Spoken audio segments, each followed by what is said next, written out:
हाँ जी दोस्तों, नमस्कार। मैं जसविंदर चहल राज चहल एकेडमी पर आपका स्वागत करती हूँ। जैसे कि दोस्तों आपको पता है, हमारे इस चैनल पर आपके लिए एचटेट से रिलेटेड अलग अलग सब्जेक्ट की क्लासेस शुरू हो चुकी हैं और उसी में हमने आपके लिए आपकी इंग्लिश को थोड़ा सा और आसान बनाने के लिए इंग्लिश ग्रामर की क्लासेस शुरू की हुई हैं, जिसमें हम टेंस अभी कर रहे हैं। और टेंस की क्या है, हमारी 7 क्लासें हैं पहले लग चुकी हैं। आप प्लीज़ उनको देखिए, तभी आपको क्या है ये टेंस की पूरी सीरीज अच्छी तरह से समझ में आएगी। मैंने आपको पहले ही 6 tense, past, present indefinite, present continuous, present perfect continuous, 4 तो वो हो चुके हैं। उसके साथ साथ जो पास्ट की 2 पार्ट हैं, पास्ट इंडेफिनिट और पास्ट कंटिन्यूस, भी आपके कंप्लीट करवा दिए हैं। तो आज बच्चों हमारा टॉपिक है पास्ट परफेक्ट। आज हम इसके कॉन्सेप्ट को अच्छी तरह से समझेंगे। इसी में आपके एग्जाम में काफ़ी क्वेश्चन बनते हैं। ठीक है, अभी हम शुरू करते हैं इसका हिंदी ट्रांसलेशन के। मैं उन बच्चों के लिए भी साथ के साथ ये समझा रही हूँ ताकि जो हिंदी वाले बच्चे हैं उनको भी टेंस की अच्छी नॉलेज हो जाए। तो ठीक है, ट्रांसलेशन के मेथड में अगर देखें तो किसी भी सेंटेंस के एंड में चुका था, चुकी थी या प्लूरल फॉर्म चुके थे लिखा हो, तो आप उससे देखकर, इन्हें देखकर समझ जाओगे ये किस मतलब टाइमलाइन की या किस स्टेंस की बात हो रही है। चुका था, चुकी थी या चुके थे, मतलब वो काम उस टाइम वो कर चुके थे। ठीक है, इसके साथ साथ बच्चों लिखा मिलेगा लिया था, लिए थे और सिंपल ली थी। इसके साथ अगर किसी भी वाक्य के एंड में, हिंदी के लिखे हुए वाक्य के एंड में आपको ये शब्द दिखे मिले, तो इसका क्या मीनिंग है, ये किस समय की बात हो रही है, पास्ट परफेक्ट की। अभी देखो मैं एक इसकी एग्जाम्पल लिखती हूँ। अमन अपना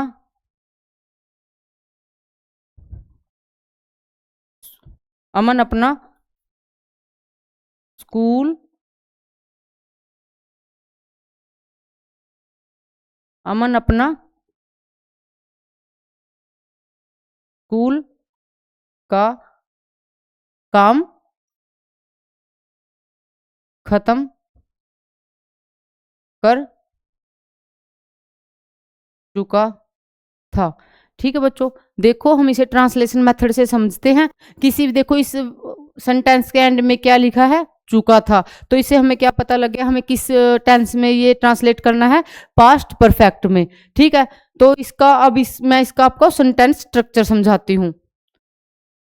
इस इस वाक्य को उसमें इंग्लिश में चेंज करने के लिए हमारा ये क्या होता है, पहले, सबसे पहले सब्जेक्ट होता है, उसके बाद हेल्पिंग वर्ब होती है, फिर वर्ब की, इसमें क्योंकि परफेक्ट है तो परफेक्ट में क्या हमेशा यूज करते हैं, थर्ड फॉर्म और ऑब्जेक्ट होते हैं। इसकी हेल्पिंग वर्ब बच्चों क्या है, हैड। हमारा सब्जेक्ट सिंगुलर हो या प्लूरल, हमें ये भी नहीं याद रखना किसके साथ कौन सी लगेगी, सिंपल हैड। अब देखो इसको करते हैं। अमन क्या है, हमारा सिंगुलर सब्जेक्ट है। अमन, अमन के साथ क्या लगेगी, had, helping verb. Aman had school का काम खत्म कर चुका था। खत्म करना क्या होता है, कंप्लीट। और इसकी थर्ड फॉर्म क्या होगी, कंप्लीट हिज स्कूल वर्क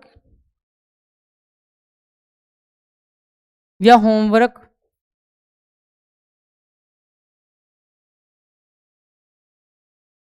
ठीक है, अमन हैड कंप्लीटेड हिज होमवर्क, उसने अपना क्या है, स्कूल का काम खत्म कर लिया था। अमन क्या है हमारा, हम अमन क्या है हमारा सब्जेक्ट है। हैड क्या है हमारी हेल्पिंग वर्ब है। कंप्लीट क्या है हमारी वर्ब की थर्ड फॉर्म है। हिज होमवर्क क्या है हमारा ऑब्जेक्ट है। ठीक है बच्चों, ये कौन ठीक है यहाँ तक। अमन ने अपना स्कूल का काम खत्म कर लिया, अमन हैड कंप्लीटेड हिज होमवर्क। अब देखो इसका, ये था हमारा अफर्मेटिव, जिसे बोलते हैं हाँ वाचक। अब इसका नेगेटिव स्ट्रक्चर देखो।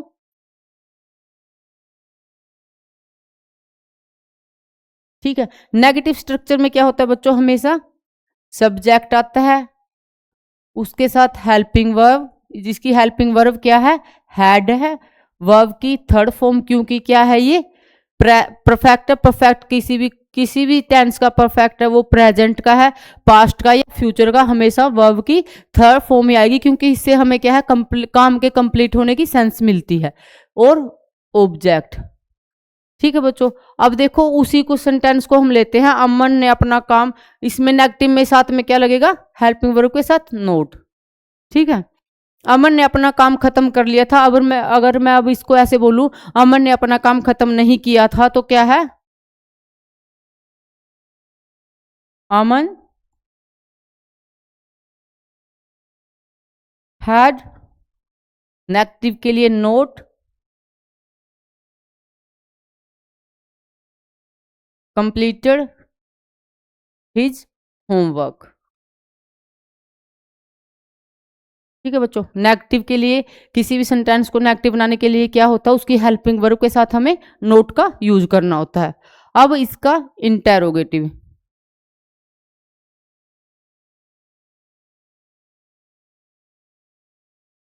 इंटेरोगेटिव स्ट्रक्चर में क्या होता है बच्चों, जो भी हेल्पिंग वर्ब है वो किसी भी टेंस की हो, वो क्या है, हमेशा सब्जेक्ट से पहले आ जाती है। उसके बाद क्या है, सब्जेक्ट होता है, उसके वर्ब क्या है, वर्ब की थर्ड फॉर्म, और बाद में ऑब्जेक्ट, ठीक है बच्चों। देखो अब इससे लगाएंगे, क्या अमन ने, अगर अभी मैं आपसे पूछूं क्या अमन ने अपना काम खत्म कर लिया है, तो आप क्या बोलोगे, had Aman completed his homework, kind of interrogation, ठीक है बच्चों। ये थी इसकी बेसिक सी, बेसिक मतलब इसमें क्या है, जो पास्ट परफेक्ट टेंस होता है, हमें उससे क्या पता चलता है, जो हमारा काम है पास्ट में वो खत्म हो चुका था। वाक्य के एंड में क्या है, चुका है, चुका था, चुकी थी, या चुके थे, या लिया था, लिए थे, वो लगा मिलेगा। तो उससे हमें क्या पता चल जाएगा, ये पास्ट टेंस की बात हो रही है, पास्ट में कौन से, पास्ट परफेक्ट की। तो उसका जो अफर्मेटिव स्ट्रक्चर था हमने वो भी देख लिया, क्या होता है, सब्जेक्ट होता है, वर्ब हेल्पिंग वर्ब उसकी हैड है, हैड के साथ वर्ब की थर्ड फॉर्म होती है, और ऑब्जेक्ट होता है। नेगेटिव में क्या होता है, सब्जेक्ट, हेल्पिंग वर्ब जो क्या है इसकी हैड है, हैड के साथ नोट का यूज होगा, वर्ब की थर्ड, इसकी वर्ब भी नहीं चेंज करनी, थर्ड ही रखने, और बाद में ऑब्जेक्ट होगा। जैसे Aman had not completed his homework. तो इंटेरोगेटिव में क्या होता है बच्चों, किसी से हम क्या है सवाल जवाब करते हैं, देखो उसमें हमेशा क्या होता है, हेल्पिंग वर्ब उसके आगे आ जाती है, फिर सब्जेक्ट, फिर वर्ब की थर्ड फॉर्म ऑब्जेक्ट, ठीक है। अब इसी को क्या हम क्वेश्चन पुट करने के लिए पूछे जाए तो क्या है, हैड है, अमन से आगे आ जाएगी, had Aman completed his homework, ठीक है बच्चों। ये था इसका बेसिक, जो पास्ट टेंस होता है इसका बेसिक। अब इसका एडवांस लेवल हम करते हैं। तो जब भी आपके एग्जाम में कोई भी क्वेश्चन आता है, तो ये इससे नहीं आता कुछ भी, इससे क्या है, ये तो हमारा सिर्फ बेसिक क्लियर होना चाहिए, इसकी वर्ब की फॉर्म कौन सी लगती है, या हेल्पिंग वर्ब कौन सा होता है। अब देखो इसका एडवांस लेवल,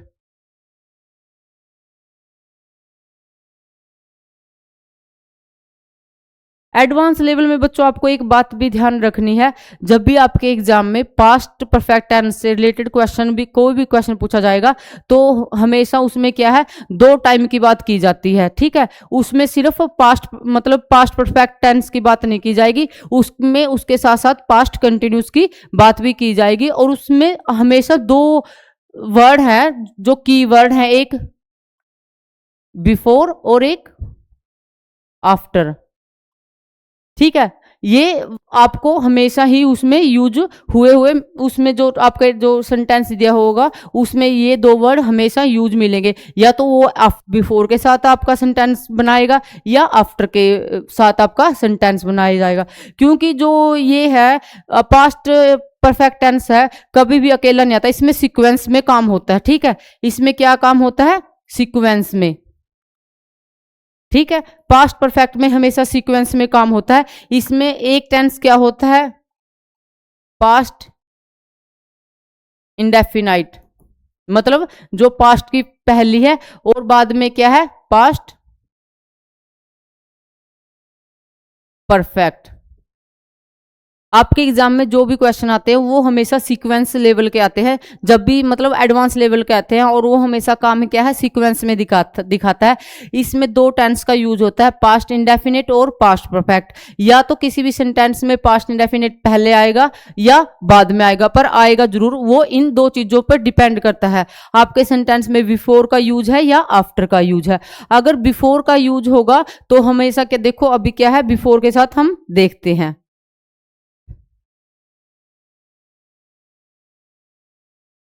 ठीक है,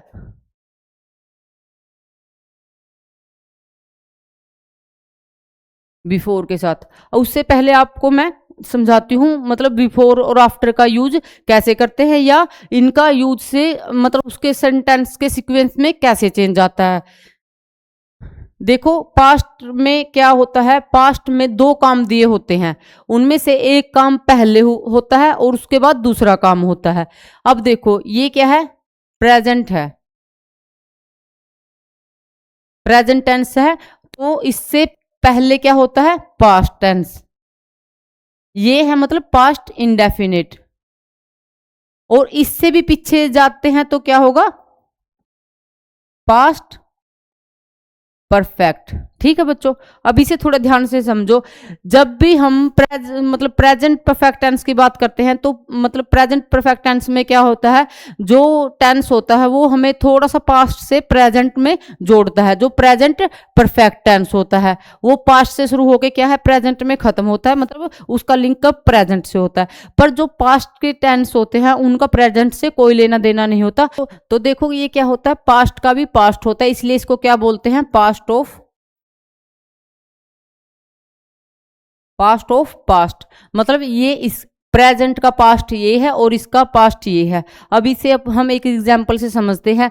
जैसे मैं सुबह 6 बजे उठी और 8 बजे ऑफिस के लिए चली गई। ठीक है, तो इसमें दो काम हुए हैं, मेरा सुबह उठने का और ऑफिस जाने का। पर अब इससे आप समझो मैंने पहले कौन सा काम किया था, उठने का या ऑफिस जाने का। दो ही काम है, दो काम क्या है, पास्ट में हुए हैं। पर उन दो पास्ट में से भी सबसे पहले काम क्या था, मैं ऑफिस गई। मैं उठी, उसके बाद मैं ऑफिस गई। तो उठने का काम क्या है, वो पहले हुआ था, और ऑफिस जाने का काम बाद में हुआ था। तो जो काम पहले होता है पास्ट, उसे बोलते हैं पास्ट परफेक्ट। पास्ट परफेक्ट में एक सीक्वेंस में काम होते हैं, जिस दो काम होते हैं, और उसमें से जो काम पहले होता है हम उसमें क्या है, पास्ट परफेक्ट टेंस का यूज करते हैं। और जो उसके बाद दूसरा काम होता है उसमें पास्ट इंडेफिनिट का हम यूज करते हैं। ठीक है, आप समझ गए होगे। देखो इसको मैं एग्जाम्पल से समझाती हूं। I had completed my work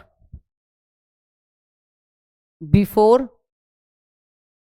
I went to sleep। ठीक है, I had completed my work before I went to sleep. अभी देखो इसमें दो काम दिए हैं सीक्वेंस में, दोनों पास्ट में है। उसने एक काम क्या किया है, उसने अपना काम कंप्लीट करने का किया है, और दूसरा काम क्या है, सोने का काम किया है। अभी देखो इसे सीक्वेंस में लगा के देखो, बिफोर से ये क्या है, जोड़े हुए हैं। दोनों सेंटेंस किससे कंबाइन किए गए हैं, बिफोर से।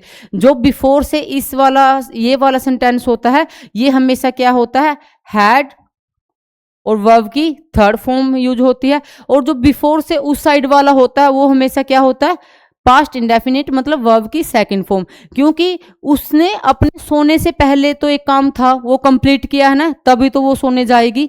देखो, I had completed my work before I went to sleep.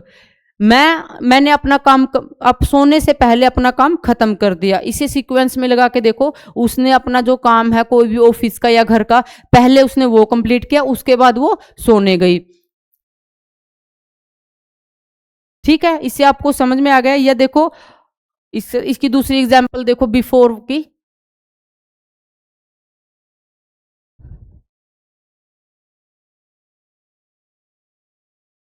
The patient had died, ये एग्जांपल कई बार आपने देखी है। Before the doctor arrived.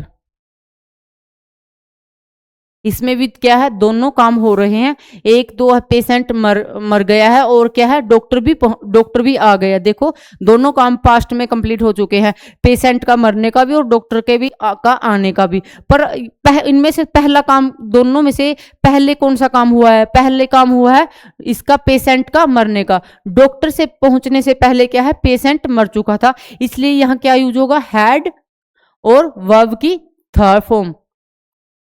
Before से पहले वाले में क्या होगा, हैड, वर्ब की थर्ड फॉर्म, और जो डॉक्टर है वो बाद में पहुंचा है, उससे पहले पहुंचने से पहले क्या है, पेशेंट की मौत हो चुकी थी। जो बिफोर के बाद वाला होता है वो V2 होता है, मतलब पास्ट इंडेफिनिट टेंस होता है। ठीक है, इसमें कोई भी आप देखो, सेंस लगा के देखो, दो काम हो रहे हैं, पर मतलब दो काम हो चुके हैं, पर उन दोनों में भी क्या है, एक सीक्वेंस है। उन दोनों में से भी एक काम पहले खत्म हुआ, उसके बाद दूसरा खत्म हुआ।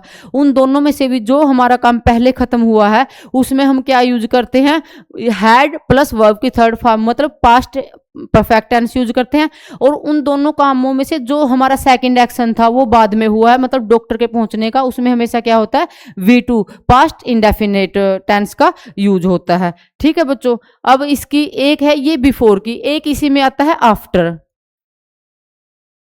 आफ्टरवर्ड। ठीक है, एक इसी में है, सीक्वेंस को दिखाने के लिए आफ्टरवर्ड का भी यूज होता है। तो आफ्टर का स्ट्रक्चर आपको याद रखना है। इसमें जैसे हैड प्लस वर्ब की थर्ड फॉर्म है, उसमें V2 मतलब वर्ब की जो सेकंड फॉर्म है, पास्ट इंडेफिनिट टेंस है हमारा, वो बच्चों पहले आ जाता है। उसके बाद आफ्टर का यूज होगा, उसके बाद उससे अगले से जो आफ्टर के बाद जो हमारा सेंटेंस बनता है उसमें क्या होगा, हैड प्लस वर्ब की थर्ड फॉर्म। ठीक है, आपको याद रखना जो बिफोर है, बिफोर का स्ट्रक्चर क्या होता है, बिफोर से पहले वो हैड,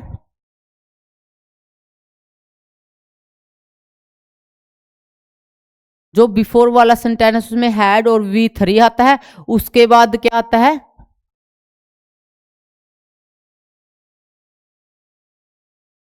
उसके बाद क्या आता है, V2 आता है। आफ्टर वाले में इसके उल्ट होता है, आफ्टर वाले में जो V2 है हमारा पहले आ जाता है, और उसके बाद क्या आता है, हैड और प्लस वर्ब की थर्ड फॉर्म आती है। अब इसका एग्जाम्पल देखो,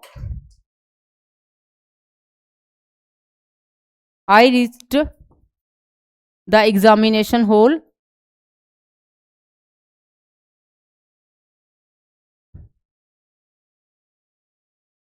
आफ्टर द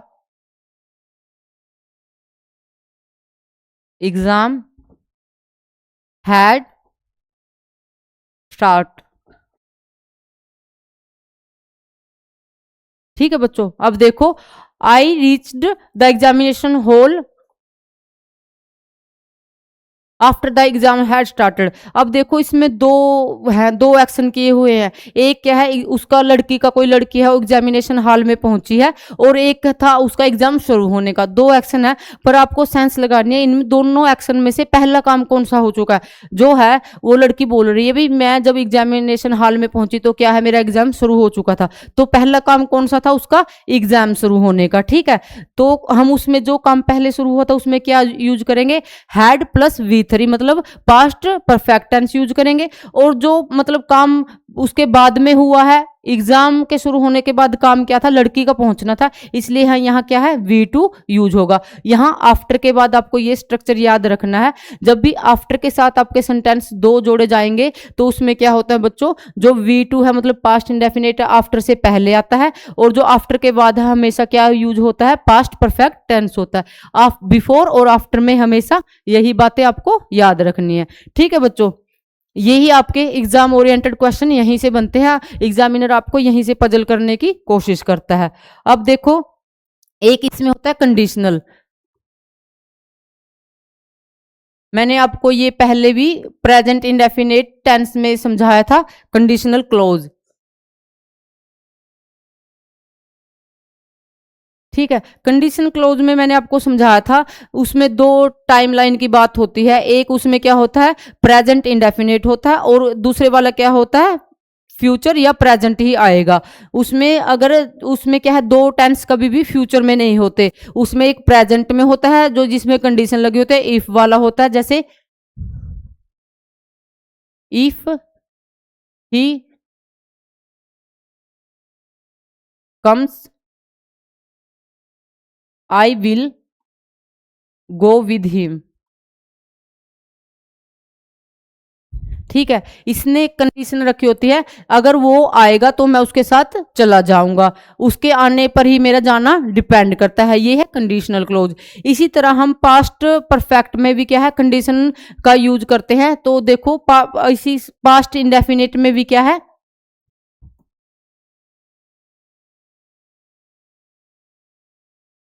पास्ट इंडेफिनिट में भी अगर हम कंडीशन का क्लोज करते, देखो इसी को देखो, if he came, I will का क्या बन जाएगा, would, I would go with him. ये होता है पास्ट का, इंडेफिनेट का क्या होता है, कंडीशनल होता है। भाई अगर वो आता, इमेजिनरी है भाई, वो काम तो हो चुका है, वो नहीं आया इसलिए मैं भी नहीं गई, अगर वो आता तो मैं चली जाती। तो इसमें क्या है बच्चों, देखो ये है पास्ट इंडेफिनिट V2 है, और विल के जगह भी हमने क्या यूज कर दिया, वुड। विल का पास्ट क्या है, वुड है, इसलिए क्या है ये कौन सा टेंस हो गया, मतलब कंडीशन क्लोज है पास्ट इंडेफिनिट का। अब देखो ये क्या है, पास्ट का है। अब देखो इसी में पास्ट परफेक्ट का, पास्ट परफेक्ट के कंडीशनल क्लोज में हमेशा एग्जामिनर आपको पजल करता है। देखो if he had came come, third है ये भी, I would have gone with him. देखो बच्चों, मैंने आपको यहां 3 कंडीशनल क्लॉज लिखे हैं। पास्ट परफेक्ट में हमेशा आपको ध्यान रखना है, जो भी यहां अगर यहां पास्ट परफेक्ट है तो यहां भी क्या होगा, पास्ट ही परफेक्ट ही का ही यूज होगा। यहां हैड है, हैड के साथ क्या लगा है, V3 लगा है। ठीक है बच्चों, V3 का यूज किया है। तो यहाँ क्या है, विल का वुड है, इसके साथ हमें ध्यान रखना है परफेक्ट, ये है भी तो परफेक्ट है, परफेक्ट टेंस ही लगेगा, उसके साथ वर्ब की थर्ड फॉर्म लगेगी। इफ ही हैड कम, अगर वो आता, मतलब आता तो मैं उसके साथ जरूर चला जाता। ठीक है, वुड हैव ये भी क्या, जा चुका होता, अगर वो आता या आ चुका होता तो मैं भी उसके साथ जरूर जा चुका होता। ये क्या है, कंडीशनल क्लॉज है। मैं आपको इस स्लाइड के थ्रू से ये समझाना चाह रही हूं, जब भी कंडीशन क्लॉज में प्रेजेंट इंडेफिनिट के साथ क्या हमेशा फ्यूचर का यूज होगा। ये क्या है, V1 है, ये क्या है, फ्यूचर है। अगर वो ही कंडीशनल क्लॉज हम पास्ट में लगाते हैं तो पास्ट में V2 के साथ क्या है, विल का क्या बन जाएगा, वुड का हम यूज करते हैं। अगर कंडीशनल क्लॉज में हम क्या है, यहां पास्ट परफेक्ट टेंस का यूज करते हैं, हैड प्लस मतलब वर्ब की थर्ड फॉर्म है, तो यहां भी क्या है, हमें पास्ट जो परफेक्ट है या ये वुड के साथ, ये तो क्या है, विल का क्या बन जाएगा, हमारा वुड बनता है हमेशा, और ये क्या है, हमारी परफेक्ट की सेंस देता है। ठीक है बच्चों, ये थी जी इन्हीं स्लाइड में जो पीछे वाली बिफोर आफ्टर और ये कंडीशन क्लॉज में जो भी आपके एग्जाम में क्वेश्चन बनते हैं, इन तीनों ही स्लाइडों से आते हैं। वो जो शुरू वाला था वो हमेशा क्या होता है, बेसिक, किसी भी सेंटेंस या टेंस को समझने का सिर्फ क्या है, बेसिक होता है, जो क्या है हम 6th या 10th 6th 7th 8th तक के बच्चों के लिए वो जरूरी होता है। जब तक वो बेसिक बच्चों का क्लियर नहीं होगा तो ये आगे का एडवांस लेवल नहीं समझ सकते, इसलिए मेरे लिए तो क्या है वो भी करवाना जरूरी है। ये आपके एग्जाम में ओरिएंटेड है, जो ये 3 स्लाइड थी, आफ्टर वाला, बिफोर वाला और ये कंडीशनल क्लॉज वाला। बच्चों इन चीजों का आपको ध्यान रखना है, इसी से क्या है आपके एग्जाम में क्वेश्चन बनते हैं। तो ठीक है बच्चों, ये था आज का हमारा पास्ट परफेक्ट टेंस। मैंने अपनी तरफ से पूरी कोशिश की है क्या मैं आपको इजी से इजी लैंग्वेज में आपको ये समझा सकूं और आपके ये कॉन्सेप्ट है जो एडवांस लेवल के हैं क्लियर कर सकूं। ठीक है बच्चों, तो थैंक यू।